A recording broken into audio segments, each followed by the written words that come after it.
اللہ کے ولیوں کی بارگاہ میں حاضر ہوئے ہیں۔ داتا فتح علی شاہ رحمۃ اللہ علیہ کی بارگاہ میں ہم لوگ حاضری کا شرف حاصل کر رہے ہیں۔ یقیناً میں آپ کو بتاؤں کہ یہ وہ در ہے جہاں سے ہمیں خواجہ غریب نواز کا راستہ بتایا جاتا ہے۔ یہی در سے ہمیں خواجہ غریب نواز کا راستہ ہمیں بتایا جاتا ہے، اور خواجہ غریب نواز کی بارگاہ ایک ایسی بارگاہ ہے جہاں سے ہمیں بغداد شریف کا راستہ بتایا جاتا ہے، اور بغداد شریف کی بارگاہ ایسی بارگاہ ہے جہاں سے ہمیں مولا علی مشکل کشا تک پہنچنے کا راستہ ملتا ہے۔ اور جب کوئی بندہ علی کا در پہنچ جاتا ہے تو علی کا در وہ در ہے جہاں سے ہمیں نبی کا راستہ بتایا جاتا ہے، اور جب کوئی بندہ مومن نبی کی بارگاہ میں پہنچ جاتا ہے تو پھر اس کو وہیں سے جو ہے خدا تک پہنچنے کا راستہ مل جاتا ہے۔ کہ یہ سبحان اللہ۔ یقیناً ہم لوگ ایسی بارگاہ میں حاضری کا شرف حاصل کر رہے ہیں کہ ہمیں خدا تک جانے کا راستہ یہی بتائیں گے۔ حضرت انس بن مالک رضی اللہ تعالی عنہ راوی ہیں، روایت کرتے ہیں نبی پاک صلی اللہ تعالی علیہ وسلم ارشاد فرماتے ہیں کہ رب تبارک و تعالی نے جب زمین کو بنایا تو زمین ہلنے لگی، زمین حرکت کرنے لگی۔ فرشتوں نے دیکھا کہ زمین ہل رہی ہے تو اس وقت اس حرکت کو روکنے کے لیے رب تبارک و تعالی نے پہاڑ پیدا کیا، اور پہاڑ جو ہے زمین کے اوپر رکھ دیا۔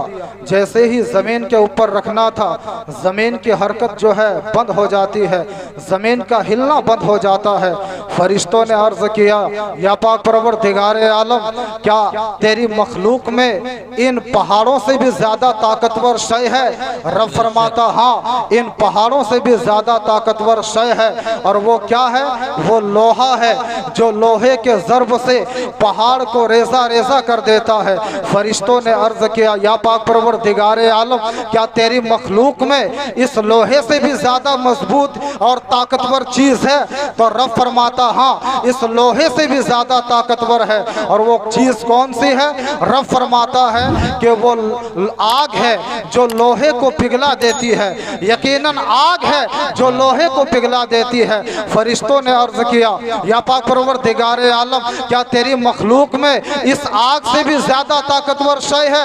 رب فرماتا ہاں، آگ سے بھی زیادہ پاورفل اور طاقتور چیز ہے۔ کہا کیا ہے؟ کہا کہ وہ پانی ہے جو آگ کو بجھا دیتا ہے۔ گویا کہ پانی ایسی طاقت رکھتی ہے۔ اب رب فرماتا ہے کہ وہ پانی ہے جو آگ کو بجھا دیتا ہے۔ فرشتوں نے عرض کیا یا پاک پروردگار عالم، کیا تیری مخلوق میں اس پانی سے بھی زیادہ طاقتور ہے؟ اس وقت رب فرماتا ہے ہاں، پانی سے بھی زیادہ طاقتور شے ہے، اور وہ ہوائیں ہیں۔ ارے جب جو ہے سمندر جب طوفان بن کر کے ہوا چلتی ہے تو سمندروں کا رخ جو ہے موڑ دیتی ہے۔ گویا کہ یہ ہوا میں یہ پاور ہے، یہ طاقت ہے۔ رب تبارک و تعالیٰ نے فرشتوں سے کہا کہ وہ ہوائیں ہیں جو پانی سے بھی زیادہ طاقت رکھتی ہے۔ اس وقت فرشتوں نے عرض کیا یا پاک پروردگار عالم، یہ آگ، یہ پانی، یہ ہوائیں، یہ طوفان، ان سب سے زیادہ طاقتور شے تیری مخلوق میں ہے۔ اس وقت رب فرماتا ہے ہاں ہاں، اس سے بھی زیادہ طاقتور ہے۔ فرشتوں نے عرض کیا یا اللہ، وہ کون ہے؟ تو رب فرماتا ہے کہ وہ میرا بندہ ہے، وہ میرا بندہ ہے، اللہ کا پیارا ہے، اللہ کا ولی ہے کہ داہنے ہاتھ سے صدقہ دیتا ہے اور بائیں ہاتھ کو خبر نہیں ہوتی ہے۔ گویا کہ ان بندوں کا جو ہے پاور ان پہاڑوں سے زیادہ ہے، لیکن یہ اللہ والے ہیں، یہ اللہ والے ہیں۔ اللہ کے ولیوں کو ان سب سے زیادہ پاور رب تبارک و تعالیٰ نے دیا ہے۔ آپ پوچھیں گے کیسے؟ کیوں؟ اس لیے کہ جب ایک بندہ مومن اپنے مال کو خدا کی راہ میں خرچ کر دیتا ہے تو یقیناً اس کی طاقت، اس کا پاور جو ہے ان پہاڑوں سے زیادہ ہو جاتا ہے، ان پہاڑوں سے زیادہ قوی ہو جاتا ہے۔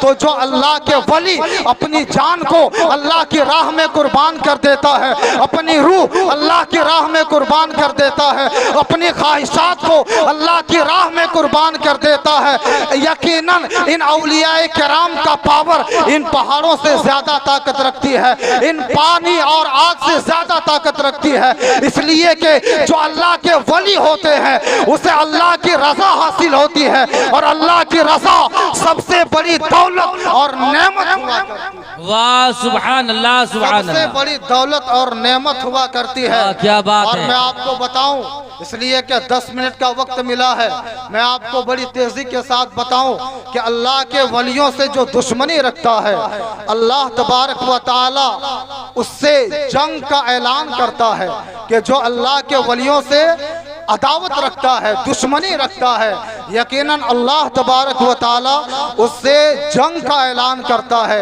اس لیے رب فرماتا ہے کہ جس کو میں اپنا ولی بنا لیتا ہوں، یقیناً اس کی آنکھیں ہوتی ہے مگر دیکھنا خدا کا ہوتا ہے، اس لیے کہ میں اس کا میرا وہ قریب ہو جاتا ہے، میرا دوست ہو جاتا ہے، میرا جو ہے وہ قریب ہو جاتا ہے، تو رب فرماتا ہے کہ میں اس کی آنکھیں ہو جاتا ہوں۔ نعرہ تکبیر، نعرہ رسالہ، حضرت علامہ و مولانا جسیر الدین سمنانی صاحب قبلہ۔ زندہ باد۔ یقیناً رب کا یہ فرمان ہے جس کو میں اپنا ولی بنا لیتا ہوں، یقیناً آنکھیں اس کی ہوتی ہے، دیکھنا خدا کا ہوتا ہے، پیر اس کا ہوتا ہے، چلنا خدا کا ہوتا ہے، زبان اس کی ہوتی ہے مگر بولنا خدا کا ہوتا ہے۔ اس لیے اللہ کے ولی جو کہہ دیتے ہیں وہ ہو کر کے رہتا ہے، اس لیے کہ زبان تو ولی کی ہوتی ہے مگر بات در حقیقت میں خدا کی ہوتی ہے۔ واہ سبحان اللہ سبحان اللہ، بات در حقیقت میں خدا کی ہوتی ہے، اس لیے ہمیں چاہیے ان اللہ والوں سے محبت رکھے، ان سے جب ہم سے محبت ہو جائے گی تو یقیناً جو شیطان ہمیں بہکاتا ہے وہ بہکا نہیں پائے گا۔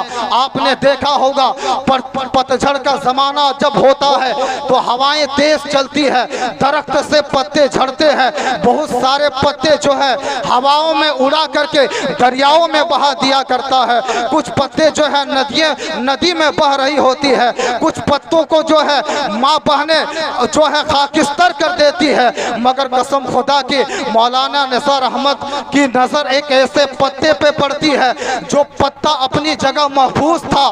میں نے اس پتے سے پوچھا، اے پتا اتنی تیز ہوائیں چلی اور پتے جو ہے سمندر میں بہ گئے، ندی میں بہ گئے اور پتوں کو لوگوں نے خاکستر کر دیا، لیکن اے پتا تو اپنی جگہ محفوظ کیسے ہے؟ اس وقت وہ پتا جواب دیتا ہے، اے مولانا دیکھتے نہیں ہو کہ مجھ پتے کے اوپر ایک پتھر پڑا ہوا ہے، ایک وزنی چیز کی نسبت مجھ سے ہو گئی ہے تو ہواؤں میں یہ جرت پیدا نہ ہو سکی کہ وہ مجھے اپنی دوش میں اڑا سکے، اپنی دوش میں اڑا لے جا سکے۔ یقیناً ان اولیاء کرام سے جن کی محبت ہو جاتی ہے، ان اولیاء کرام سے جس سے محبت ہو جاتی ہے، یقیناً جو ہے ان اولیاء کرام کے صدقے میں رب تبارک و تعالی اسے اپنی بارگاہ میں قبول فرما لیتا ہے۔ کہیے سبحان اللہ۔ شاعر نے کہا ہے، نگاہ ولی میں یہ تاثیر دیکھی، بدلتی ہزاروں کی تقدیر دیکھی۔